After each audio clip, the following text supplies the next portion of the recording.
Hi, there were some requests and questions regarding the previous post about the oligarchy, about different government systems. So let's do the Antisocial Handbook speed run of government systems.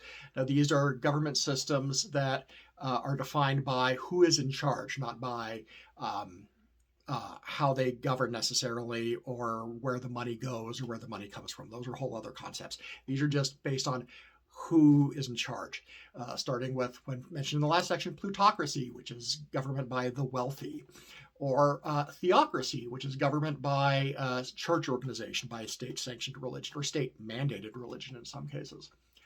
There's also constitutional monarchy, which is what England and a lot of other places have, where they elect members to join to have like a congress of sorts, but there's still a monarchy that has certain oversight, and that's a hereditary thing.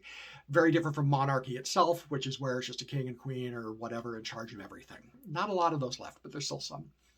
There's also colonialist, which is a country that doesn't really have its own government so much. They have government from outside the country that kind of comes in and controls everything. I don't know how common those are, but those used to be a lot more common than they are now.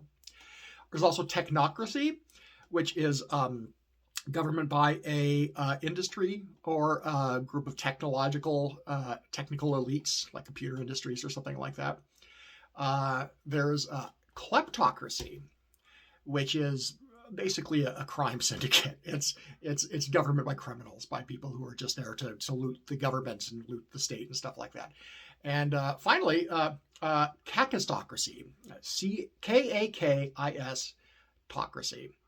And this is a government by the least qualified, most inept. Now, I'm not saying if any of these are relevant necessarily to our current political situation, but you can see some overlaps. Just kind of depends on who you think is in control of the government as to which one of these applies most directly to them.